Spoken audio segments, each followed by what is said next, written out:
Prime Minister.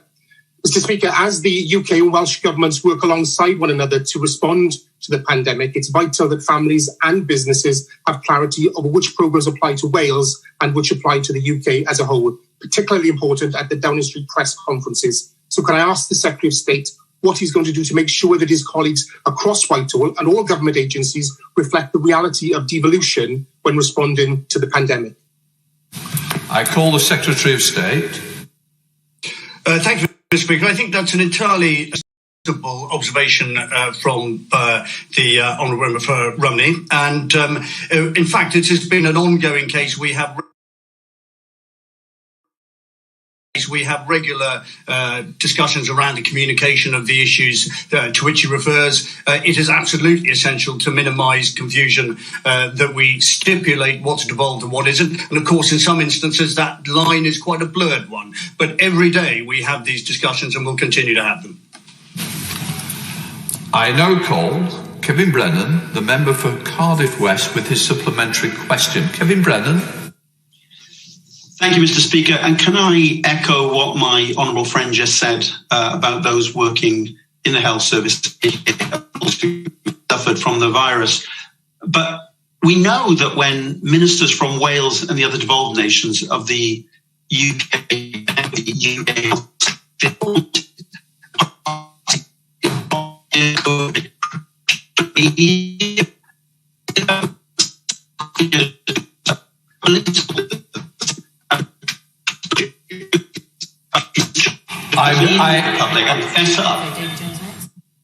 I hope the Secretary of State can make the most of that question. The line did go down. Secretary of State.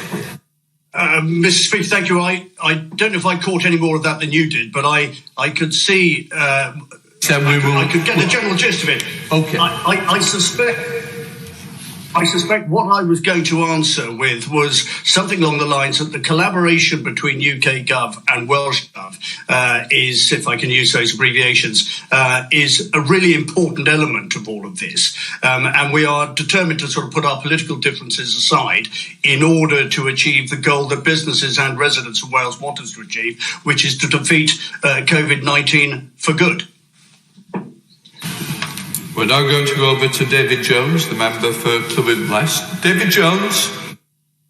Thank you, Mr. Speaker. Does my right honourable friend agree that the government's response to the coronavirus pandemic underlines the importance to Wales and to every part of the UK of being part of an economically powerful union that's able to give real help to every individual business and person that needs it in times of trouble? And how well does he feel that Wales would have fared had it not been part of that union? Secretary of State.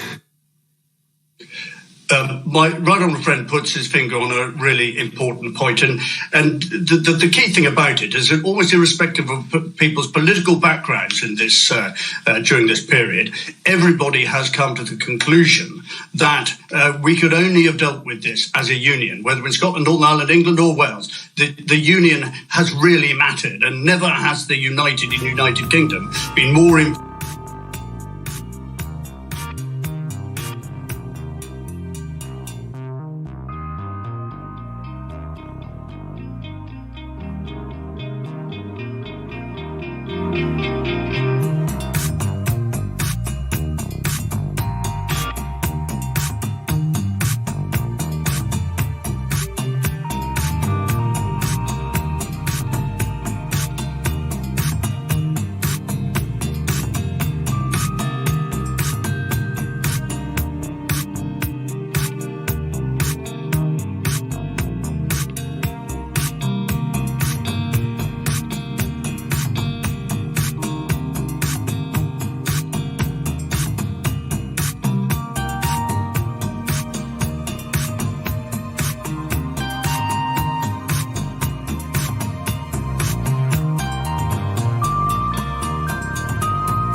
couldn't have done this without him working on this with me, and the president and vice president have been available to us around the clock. So this was a big team effort.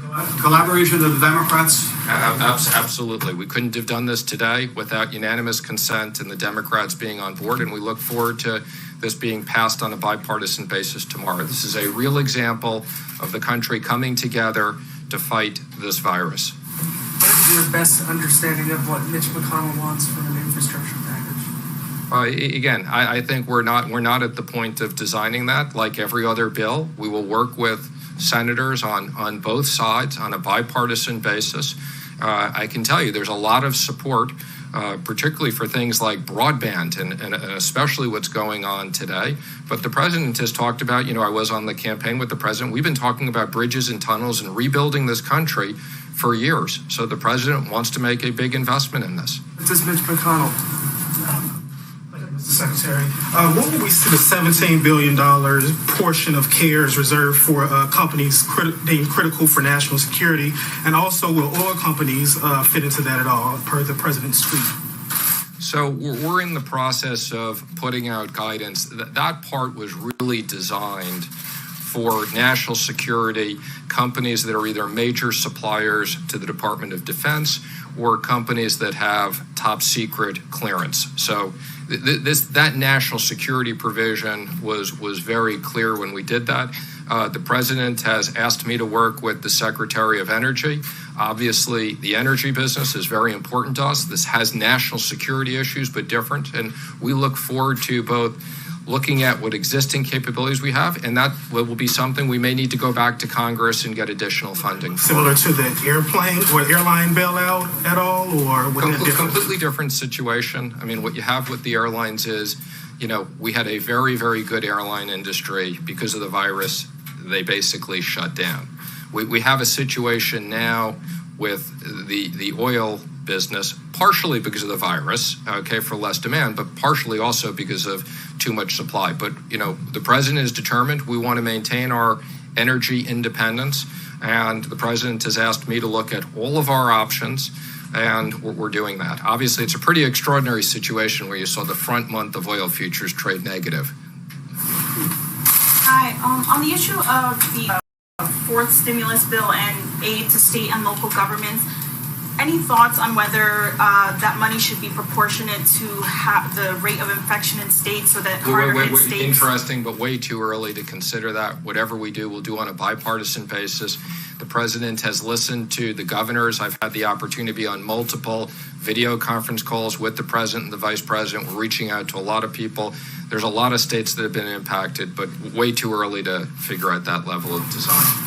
You mentioned if a large company applies for one of these loans and maybe manipulates or works the system or works the loopholes to get it, what are some of the consequences to, if a large company tries to get one of these PPP loans? What can you do? Well, you used the word manipulate. I'm going to give people the benefit of the doubt. Again, we're going to put up very clear guidance so that people understand what the certification is, what it means if you're a big company. Again, there is a provision for, where there are multiple affiliates that people can access this, but the intent was not for companies that have access to plenty of liquidity and other sources. And again, if to the extent these companies didn't understand this and they repay the loans, that will be okay. And if not, there'll be potentially other consequences. Can you talk about what those consequences could be? Again, you can look at the certifications. They're quite significant. Do you have an estimate how many jobs have been saved with all the money that's gone out in PPP so far? Well, I can tell you the PPP so far is over 30 million jobs. And again, that doesn't account for other money that we've sent out. And again, we're very pleased. The direct deposits have gone out. We've started sending out the checks. We're also going to be supplementing our capability and sending prepaid debit cards so we can get money out quickly to people. So everything that the president has had us working on is providing significant stability in the economy while we're dealing with this difficult time when, for medical reasons, we've closed down major parts of the economy. Thank you very much. Thank you, Sir. That was a nice question, actually. It's a good question, too. So the noble fight against the invisible enemy has inflicted a steep toll on the American workforce. As we all know, millions of Americans sacrificed their jobs in order to battle the virus and save the lives of our fellow citizens. We have a solemn duty to ensure these unemployed Americans regain their jobs and their livelihoods. Therefore, in order to protect American workers, I will be issuing a temporary suspension of immigration into the United States. You heard about that last night. By pausing immigration, we'll help put unemployed Americans first in line for jobs as America reopens. So important. It would be wrong and unjust for Americans laid off by the virus to be replaced with new immigrant labor flown in from abroad. We must first take care of the American worker. Take care of the American worker. This pause will be in effect for 60 days, after which the need for any extension or modification will be evaluated by myself and a group of people based on economic conditions at the time. This order will only apply to individuals seeking a permanent residency. In other words, those receiving green cards, big factor, will not apply to those entering on a temporary basis. As we move forward, we'll examine what additional immigration-related measures should be put in place to protect U.S. workers. We want to protect our U.S. workers, and I think as we move forward, we will become more and more protective of them. This pause on new immigration will also help to conserve vital medical resources for American citizens. A short break from new immigration, depending on the time we're talking about, will protect the solvency of our healthcare system and provide relief to jobless Americans. Today, Vice President Pence visited the hardworking men and women of General Electric Healthcare in Madison, Wisconsin, who are working 3 shifts a day to quadruple their production of ventilators. We're way ahead of schedule on ventilators, as you know. That's why it's never brought up by the media. They don't like to bring things up when we're doing so well. GE is also working with Ford to make 50,000 ventilators in the next 100 days, more than our entire country typically produces in a very long period of time, doing that in a matter of a few weeks and a few days. Earlier today, I had a very productive meeting with Governor Cuomo, as you probably saw, to discuss his statewide testing strategy and how we can work together to help expand it with the goal of doubling testing in the next few weeks. And New York State will be continuing to control the testing of their citizens and will also manage their state and local laboratories. They have a lot of great laboratories there, more than anybody would ever have known, frankly. The federal government will work along with the state on the national manufacturers and distributors. Together, we'll all work together to help them secure additional tests, and we hope that this model will work with the other states as well. I think it will, for the most part. New York has a lot of very exceptional laboratories, but most of the states do. You saw the chart yesterday. Most of the states do. I'm proud of the relationship my administration has forged with New York, and I can say very honestly with New York State and New York City, they've been terrific to work with. The New York metropolitan area has been the epicenter of the outbreak here in America, and the federal government has spared no expense or resource to get New Yorkers the care they need and the care they deserve. We've sent over 5 million masks. We had 5 million masks, and now that number, as of about 2 days from now, will be more than doubled. Thousands of ventilators. In fact, so many ventilators that the governor is going to be sending up some to Massachusetts and a couple of other locations. We have a great deal of ventilators, which people thought would be impossible about a month ago. Thousands of hospital beds, and the USNS Comfort was sent, as you know, to New York, and it was originally for more of a normal medical purpose, and we changed it over so that it could take care of people that had the unfortunate circumstance of going through the problem that we know so well. Unfortunately, that we know so well. I said from the beginning that no American who needs a ventilator would be denied a ventilator, and we have kept that promise all over the United States. Think of that. Other countries are desperate for ventilators. They have many deaths because they don't have a ventilator. And I've asked Andrew if we could bring the Comfort back to its base in Virginia so that we